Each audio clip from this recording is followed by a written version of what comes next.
할렐루야. 예, 참 반갑습니다. 대림절 3주 주일 아침입니다. 여러분 지난 2주간의 대림절 기간 동안 여러분 예수 그리스도께 집중하시고 주님을 바라볼 때마다 세상에 알 수 없는 하나님만이 주실 수 있는 기쁨을 길어 올리셨는지 모르겠습니다. 대림첫 주에 여러분에게 먼저 말씀드렸었죠. 대림절의 실천적 덕목 안에 경건, 절제, 그리고 나눔, 그리고 다른 절기와 달리 기쁨이라고 하는 덕목이 하나 더 있다 이렇게 말씀드렸어요. 그러니 여러분 지금 우리들의 삶 속에서 기쁨의 시간을 지금 채우고 있다면 저와 여러분들의 하루하루 시간 속에 다른 때와 달리 알 수 없는 기쁨이 차오르고 있다면 여러분 대림절 기간을 잘 보내고 있다라고 하는 이보다도 분명한 증거가 없는 셈입니다. 모쪼록 여러분 하늘로부터 임하는 기쁨으로 인해서 오늘 예배 가운데 있는 저와 여러분 모두의 얼굴이 해처럼 밝게 빛나는 일들이 있기를 주의 이름으로 간절히 축원드립니다. 그런데 여러분 한편으로 또 기뻐하십시오라고 하는 이 목사의 설교가 퍽퍽한 삶을 살고 또 그 삶을 지나가야 되는 여러분의 삶에 오히려 무거운 짐을 던져주는 것은 아닐런지 염려가 되는 것도 사실입니다. 그러나 이런 제 마음은 그 안중에 없는 것처럼 오늘 서신서 말씀 보니까 바울 선생님께서는 그냥 단도직입적으로 다른 말 없이 기뻐하고 살아라 이 말을 툭 던지고 있어요. 그냥 기뻐하는 것도 아니고요. 어쩌다가 한번 기뻐하는 것도 아닙니다. 그런 건 바울 사도의 성에 차질 않아요. 사도 바울의 기준은요. 오직 기뻐하는 것이고 항상 기뻐하는 겁니다. 그런데 정말 이런 삶이 가능할까요, 여러분? 언제나 오직 기뻐하며 살 수 있을까? 이것이 의심되는 것이 우리들이죠. 하지만 바울은 여기에 대해서 더 이상 변명하지 않고 다른 설명도 하지 않습니다. 그저 그런 기쁨의 삶을 살기 위해서 어찌해야 되니까 세 가지 실천적 어떤 방안만 우리에게 소개하고 있어요. 아무것도 염려하지 말아라. 그리고 모든 일은 기도와 간구로 해라. 바라는 것들이 있걸라 감사하는 마음으로 하나님께 아뢰라. 세 가지입니다. 이것을 통해서 기뻐하며 살라는 거죠. 감옥에 갇혀있는 그가 말하는 것이니 대놓고 딴지를 걸 수는 없습니다. 우리보다 더 안 되고 힘들고 어려운 형편에 있는 사람이 하는 말이니 어떻게 그렇게 기뻐할 수 있느냐 우리가 대놓고 물어볼 수는 없어요. 하지만 여러분 이런 식의 말씀이 여전히 불편하실 수도 있을 겁니다. 어쩌면 여러분 이 말씀을 읽으면서도 내심 도무지 기뻐할 일이 있어야 기뻐하지 않겠는가. 내 삶에 무슨 기쁜 일이 있어야 나도 함께 기뻐할 수 있지 않겠느냐. 이런 마음이, 이런 반감이 마음속에 올라오실지도 모르겠습니다. 그만큼 우리 시대에는요. 기뻐할 만한 일들이 지금 드물어졌고요. 그래서 기뻐한다는 것이 참으로 낯설고 어려운 일이 되어 있습니다. 곳곳을 둘러보아도 기쁨의 찬가를 부르고 기쁨의 길을 함께 걷자고 손을 내미는 사람들의 모습이 잘 보이지 않아요.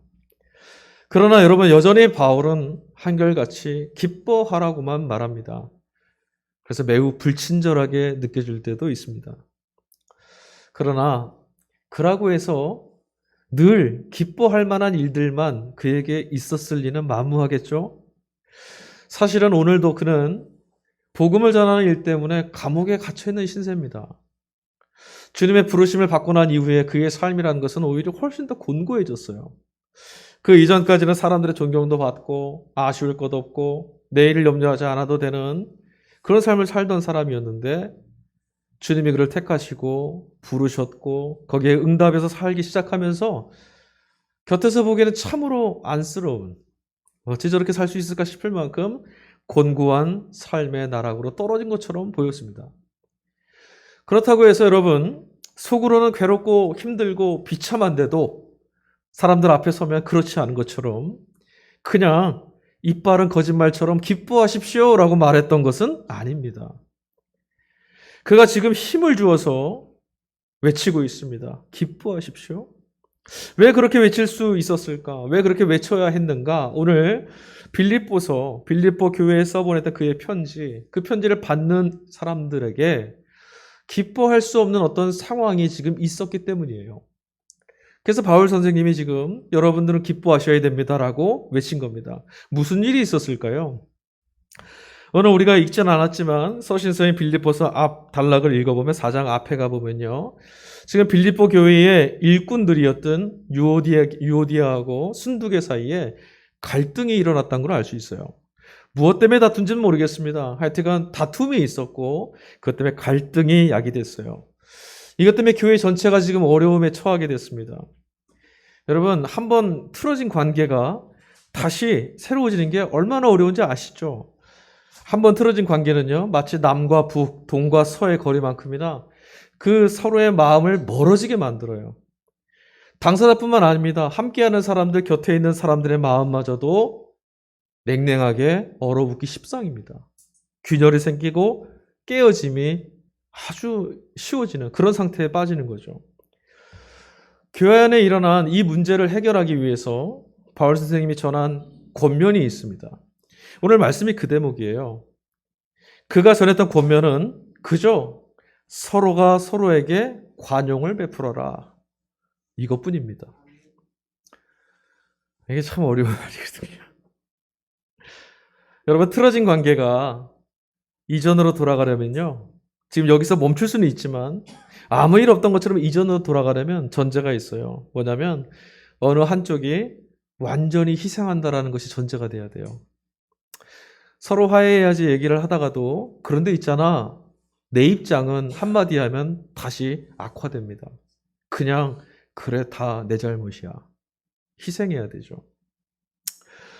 근데 이게 쉽지 않잖아요. 내 마음을 힘들게 한 상대방을 그냥 일방적으로 용납해주고 그의 허물 없는 것처럼 그냥 덮어주는 것, 이 관용이 우리는 경험으로 알고 있습니다. 얼마나 어려운지.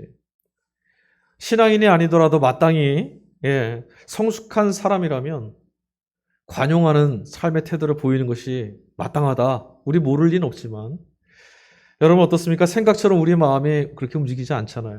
그래서 곤란하죠. 그런데 바울 사도는 마치 우리들이 충분히 그리고 넉넉히 관용을 베풀 수 있을 만한 사람들이라고 굳게 믿는 것 같아요. 다른 말이 없어요. 그냥 관용을 베풀어라. 그리고 기뻐해라. 이 말을 포기하지 않고 계속 이 말만 하고 있습니다. 바울은 우리를 잘 모르나 봐요. 우리가 그렇게 잘 못할 사람들인데. 자, 복음서 말씀입니다. 우리 지난주에 삼독서 복음서 말씀 같이 읽으셨는데 그 말씀 안에는 세례자 요한의 소명에 관해서 우리 함께 나눴었죠. 오늘은 그가 전했던 메시지에 관한 내용이에요. 세례자 요한이 전했던 메시지 여러분 기억하십니까? 회개의 세례를 받고 죄 사함을 받아라. 이게 세례자 요한의 메시지 전부였어요. 그는 이 한 말의 사람이었습니다. 그런데 문제가 있습니다. 오늘 읽은 우리 본문 말씀 안에 회개의 세례를 받고 죄 사함을 받아라. 여기까지만 딱 전했어도 그것도 참 버거운데 그가 그렇게 말해요. 회개라는 것은 단순히 유감을 표하는 게 아니다. 회개를 했다라면 반드시 그의 합당한 열매를 맺어야 한다. 기준을 제시하고 있어요. 그래서 우리가 무척 마음이 어려워집니다. 요한이 제사함을 받으라고 외치고 있던 그 광야에 사람들이 몰려들었습니다. 그 주변에 몰려들었던 사람들을 누가는 세리, 군인들, 그리고 일련의 무리들이 그곳에 있었다 이렇게 말해요. 다른 복음서 말씀을 보니까 그 무리들 안에 바리새인 같은 종교인들도 있었다 이렇게 말하고 있습니다. 뭐 그 사람들이 어떤 사람들 간에 이들든 간에 지금 분명히 요한은요 그들을 향해서 매우 거칠은 말을 쏟아놓고 있어요. 독사의 자식들아. 아주 책망하는 거죠. 아주 꾸짖고 있습니다. 인격적으로 모욕감이 들 만큼 아주 거칠은 말을 내다붙고 있는데도 그럼에도 불구하고 그의 말을 듣고자 사람들이 지금 몰려들어왔어요. 적어도 이 사람들은 회개하라. 하나님의 나라를 향해서 나오라는 이 초대의 말씀에 응답했던 사람들이에요. 비록 여러분 시대에 저항하거나 거스르지 못해서 그냥 적당히 타협하고 그런 시대에 부역하면서 살고는 있지만 이렇게 살면 안 되는데 이렇게 사는 건 아니야. 이 양심의 외침에 매일매일 힘들고 아파하고 하나님 앞에 부끄러움을 감출 수 없었던 그런 사람들이었을 겁니다. 그러니 여러분, 이런 현실의 세계와 자신이 놓여 있는 상황을 뒤로 한 채 말씀의 초대를 향해서 달려나온 그들 기특하지 않습니까? 그런데 요한은 아랑곳 없어요. 그들 앞에 자, 합당한 열매를 내놓으라고 으름장을 놓고 있습니다. 아마 제가 여러분에게, 성도 여러분에게 매주일 이렇게 으름장을 놓으면 주일에 저 혼자 여기 있을지도 모르겠어요. 삶으로 드러날 수 있는 증거가 있어야만 회개로 인정하겠다. 마치 그렇게 들리기 시작하니까 그의 메시지가 우리를 많이 어렵게 하죠. 왜 그렇습니까?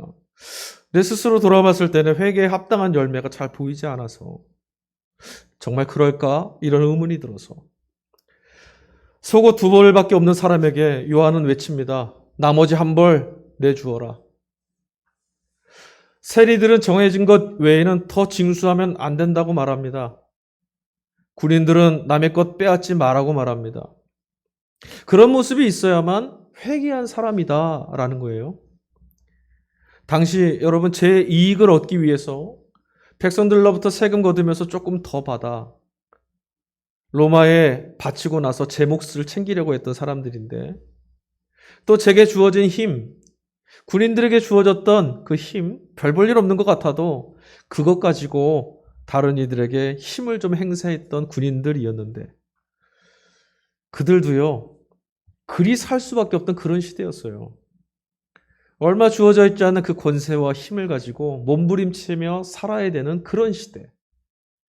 그런데 요한은 그들을 그렇게 만드는, 그렇게 형편없는 사람으로 만드는 그런 로마에 저항하거나 권력자들을 비난하고 꾸짖는 그런 말을 하는 게 아니라 그래도 어떻게든 악착같이 살아보겠다고 하는 이들을 향해서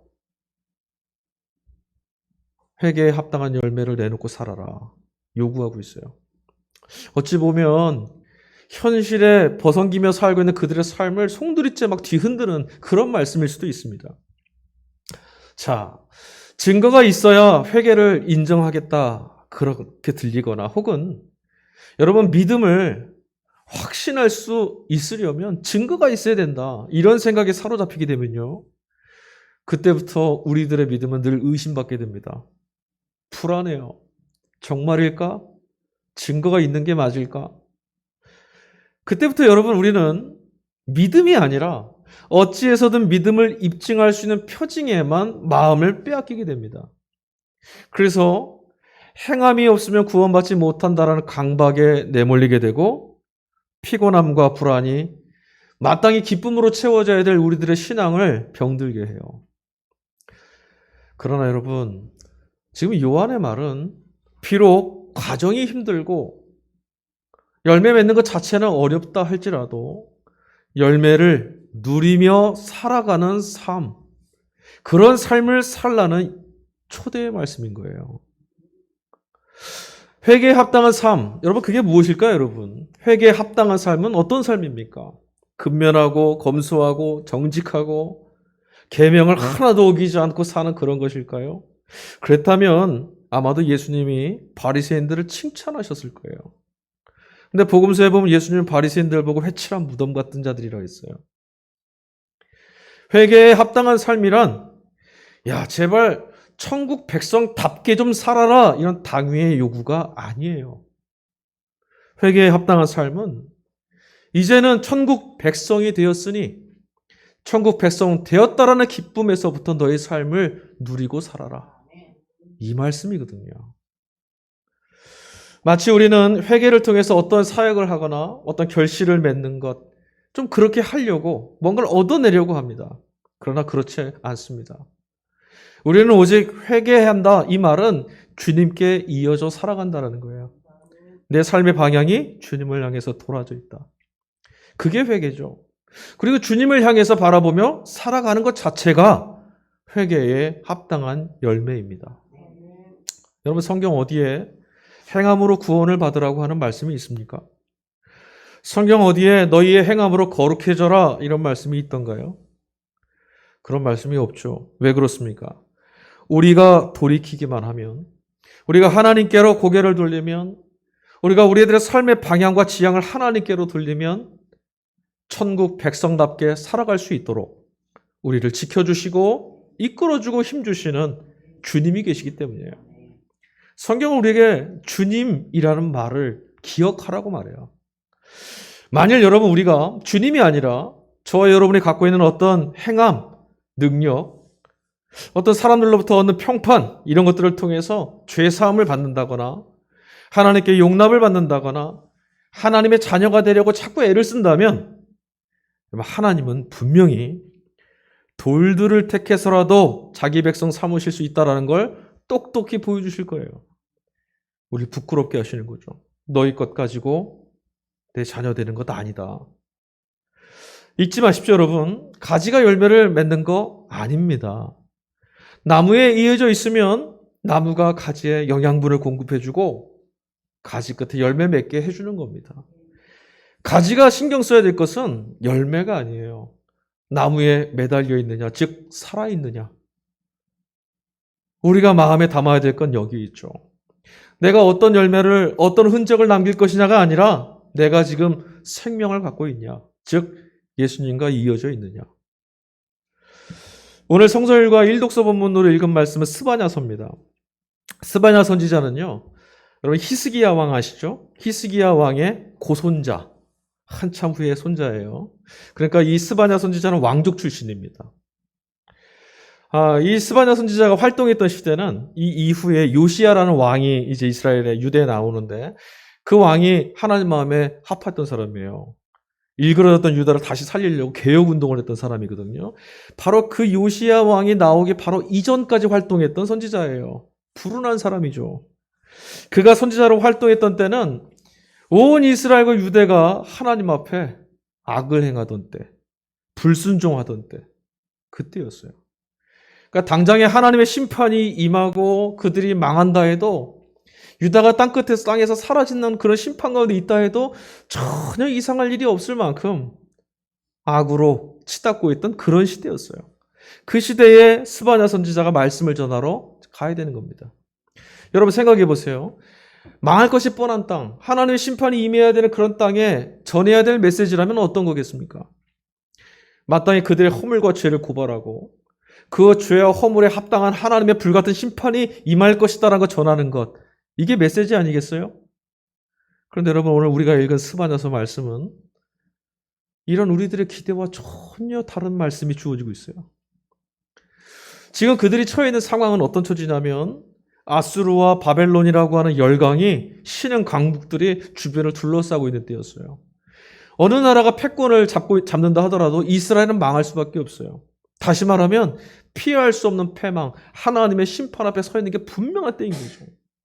그런데 그런 상황임에도 선지자는 지금 무엇라 말하냐면 하나님이 이 백성을 새롭게 해주실 것이다.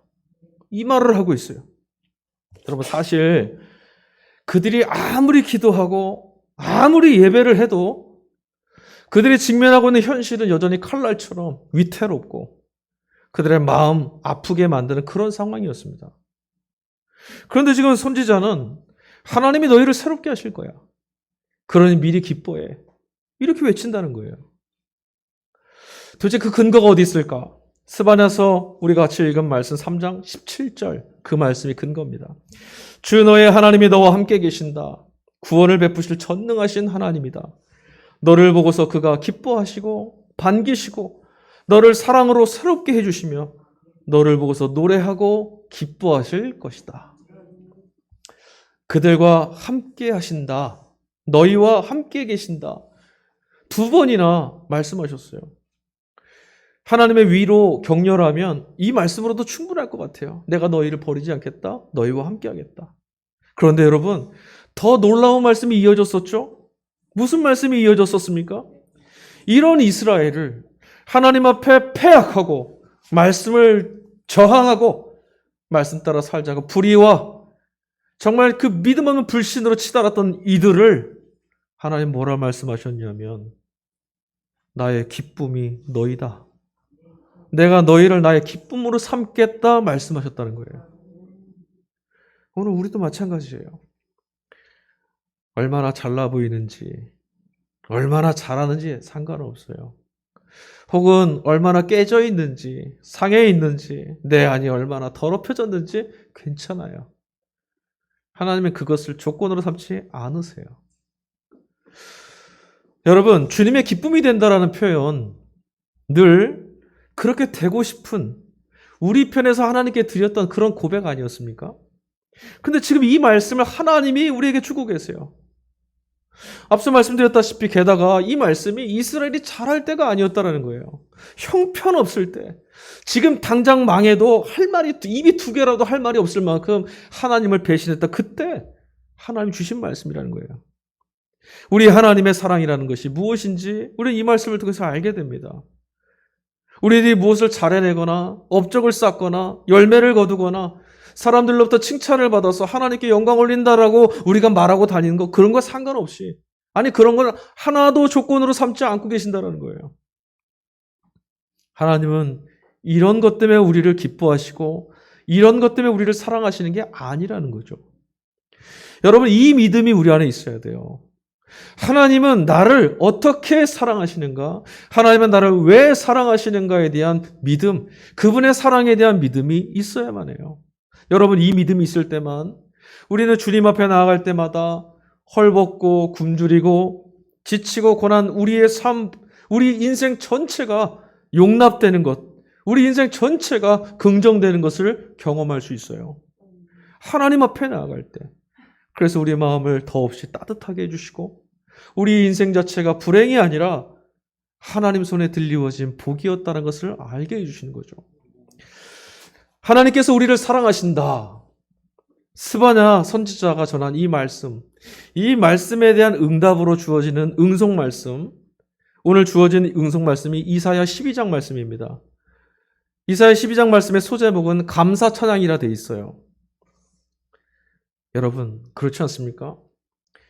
우리는 언제나 우리에게 먼저 손 내밀어 주시는, 그리고 우리를 먼저 사랑해 주시는 하나님 때문에, 그래서 비로소 주님을 찬양할 수도 있고 주님을 기뻐할 수도 있게 되는 겁니다. 베푸시는 은혜와 사랑을 경험한 사람만이 하나님을 찬양할 수 있는 겁니다. 사랑받은 사람이 사랑할 수 있는 것과 같은 거예요. 여러분, 이제 이 말씀을 근거로 해서 바울의 말을 다시 한번 들어보십시오. 그동안 우리는 기뻐하라는 바울 사도의 가르침을 부담스러워만 했습니다. 그런데 기뻐하라는 그의 말이 이제 우리 마음 안에 들리기 시작합니다. 다른 사람에게 관용을 베풀려고 했던 그 말도 우리에게 더 이상 전혀 불가능할 것 같이 여겨지지도 않아요. 어쩌면 가능할 것 같아요. 여러분 한번 생각해 보세요. 천국이 지금 우리에게 가까이 오고 있고, 정말 그 사실이 우리 가운데 느껴진다면 우리 삶이 어떻게 변할까요? 하나님의 용납을 얻게 됐다라고 하는 기쁨, 전능하신 천지의 주제가 아무 조건 없이, 내가 나를 바라봤던 그런 조건과 상관없이 너를 귀히 여기고 너를 사랑한다고 말씀하시는 그런 기쁨이 우리 영혼 안에 가득가득 채워진다면, 그것이 기쁨이 돼서 우리 영혼이 충만하게 채워진다면 어떤 일들이 일어날까요? 요한이 불같은 책망으로 사람들을 모멸감나게 그렇게 막 소리를 쏟아부었는데, 그들을 천국으로 불러내신 하나님의 초대로 들리웠기 때문에 누가는 오늘 말씀 끝에 그렇게 말해요. 그 요한이 기쁜 소식을 전하였다. 그곳에 있는 사람들은 다 기쁜 소식으로 들었대요. 왜요? 하나님이 지금 나를 찾고 계신다. 독사의 자식들아, 이런 말 들어도 아무런 변명도 못할 난데 하나님이 나를 찾고 계신다. 그게 기쁜 소식이었다는 거예요. 여러분, 우리 마음 안에 넘치는 기쁨이 채워지면 어떤 변화가 생길까? 기쁨이 충만해지면요, 우리를 불안하게 만들고 두렵게 만들었던 그 어둠들도 사라지게 되는 겁니다. 어둠과 싸워서 이기는 게 아니라 기쁨을 회복하고 채울 때 어둠이 사라지는 거예요. 예전에는 날카로워 상처처럼 갈등으로 이어질 수밖에 없었던, 그렇게 되고 말았던 문제들이라 할지라도 주님으로 인한 기쁨이 우리 안에서 발견되고 회복되면요, 이제는 웃으면서 넘어갈 수도 있게 됩니다. 관용을 베푼다는 것, 기쁨을 잃지 않고 회개에 합당한 열매를 맺으며 산다는 것, 그것이 어떻게 가능할 수 있는 말인지 그 이유를 우리 이제 분명히 알 수 있게 돼요. 하나님이 우리를 사랑하신다. 하나님께서 나를 향해 부르고 계시는 이 사랑의 노래, 하나님이 나는 너를 사랑한다, 난 너를 포기할 수 없다고 하신 이 말씀 안에서 여러분, 우리 자신이 사실은 무엇이 없어서 무엇을 못해서 불행한 존재가 아니라는 위로를 얻을 수 있게 되는 거예요.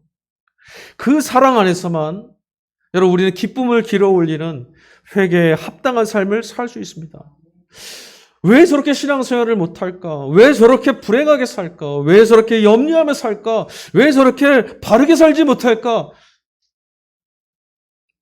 채근하시지 않아도 돼요. 왜 그렇게 못 사냐고요? 하나님의 사랑이 내게 기쁨이 되지 않아서 그래요. 그 사랑에 감격하고 그 사람의 기쁨이 되면 기쁨에 합당한 삶을 살게 되는 거예요. 그래서 여러분, 우리 요한복음 3장 16절 다 아시잖아요. 하나님이 세상을 이처럼 사랑하사 독생자를 주셨으니 이는 그를 믿는 자마다 멸망치 않고 영생을 얻게 하려 하심이라. 세상에다가 내 이름을 넣고 한번 읽어보세요. 그게 내 마음을 쩌릿쩌릿 울리게 하지 않는다라면 우리는 아직 어둠과 싸워 이길 수가 없어요. 근데 그 말씀을 들을 때마다 내 가슴 안이 저려오고 하나님이 나를 이렇게 사랑하셨다는 것이 실토되면 그게 우리 영혼을 깨우는 기쁨이 되는 거예요. 대림의 메시지, 주님이 오신다라는 그 말씀은 우리에게 회개에 합당한 삶을 살 수 있도록 기쁨을 길어 올리시는 분이 찾아온다라는 것, 그것을 기억하라는 말이에요. 우리 힘으로 무엇인가를 해서 세상의 어둠에서 벗어나는 것이 아니라 하나님이 우리를 그리하시기 위해서 우리를 너무너무 사랑하셔서 우리에게 그 일을 행하고 계시다는 것을 기억하라는 외침인 거죠. 자, 이제 여러분, 우리는 우리의 물음을 좀 바꿔야 합니다. 그동안 우리는 왜 내 삶은 행복하지 않을까? 왜 내 일상은 이렇게 불행할까? 나는 왜 이렇게 행복한 일이 하나도 없을까? 이렇게 질문했었어요. 근데 여러분, 이제 이 질문을 바꿔야 합니다. 왜 나는 행복해 하지 못하는가? 나는 어떤 사람이 돼야 하는가? 아니, 나는 누구인가? 여러분, 이 물음을 가지고 우리 영혼을 곧게 해주시고 고쳐주시는 우리 마음의 주인께로 가지고 나가셔야 합니다. 그곳에서 우리 자신의 존재 그 자체, 우리 존재 그 자체로 용납하시는 하나님, 우리들의 생명 주셨던 이유가 사랑 안에 있었다는 것을 지금도 외치고 계시는 하나님의 말씀을 들을 수 있습니다. 지금 이 순간에도 그분의 기쁨이 되고 있다는 것, 세상은 그리고 나 자신도 믿지 못하는 그 말씀을 절대로 변개하지 않으시고 포기하시지 않고 후회하지 않는 하나님의 말씀을 들을 수 있다는 거죠. 그래서 여러분, 우리는 이 말씀을 입증하시기 위해서 십자가에 달려 죽기까지 인내하셨던 주님의 사랑을 배워야 하는 겁니다. 때로는 여러분, 어려움이 찾아오고 그 앞에서 아무것도 못하는 무능한 내 자신을 발견할 때 세상뿐만 아니라 우리 자신도 스스로를 포기하기도 했었죠. 참 불행한 존재다. 체념한 적도 많습니다. 그러나 여러분, 여전히 우리는 주님께만큼은, 하나님께는 세상을 향한 그분의 온전한 복이고 그분의 포기할 수 없는 기쁜 존재라는 것, 그분의 말씀으로부터 전해 들은 메시지라는 것. 여러분, 그러니 모든 게 괜찮은 겁니다. 여러분이 어떤 자리에 있어도 하나님은 여러분을 포기하지 않습니다. 바울의 마지막 권면이 이렇게 매듭을 짓고 있어요.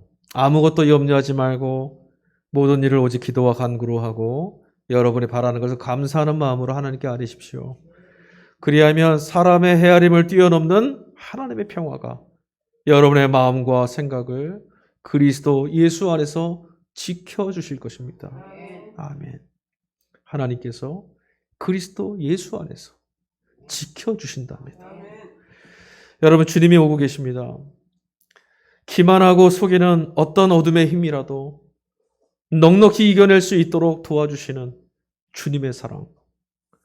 하나님께로부터 아무것도 끊을 수 없도록 우리 영혼을 붙들어 주시는 그 사랑이 종말의 날까지 저와 여러분의 마음과 생각, 저와 여러분의 삶을 지켜주실 줄 믿습니다. 이제 그러므로 여러분, 그릇되고 깨어진 내 자신의 생각, 내 안에서 울려오는 왜곡된 마음들, 혹은 세상의 기만, 너는 아무짝에 쓸모없어 말하는, 하나님도 너를 사랑하시지는 않을 거야, 그런 기만에 사로잡히지 않도록 이제 우리는 우리 마음과 영혼의 불을 밝혀야 합니다.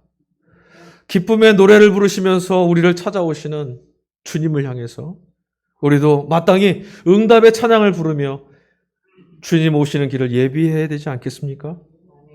주님으로 인해서 내 인생이 이제 존귀해졌다라는 것, 야, 이제 살아갈 이유가 충분하다라는 것, 하나님이 우리로 하여금 너는 살아라 명령하셨다라는 것, 여러분 이 사실을 잊지 마시고 오직 예수 그리스도 그분의 말씀만을 생명의 떡으로 먹고 누리시면서 인생의 기쁨을 길어 올리실 수 있는 삶을 사실 수 있기를 간절히 빕니다.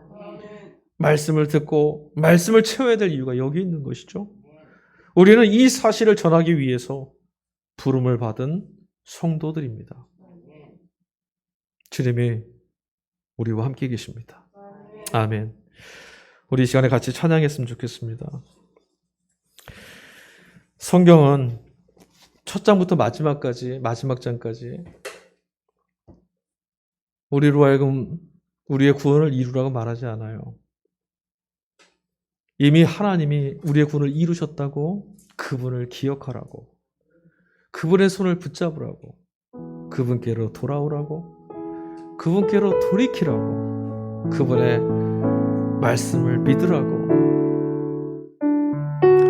스바냐 선지자가 전했던 이 말씀, 너희 하나님 여호와가 너희 가운데 계시니 그는 구원을 베푸실 전능자시라. 그가 너로 인해서 기쁨을 이기지 못하시고 너를 잠잠히 사랑하신다.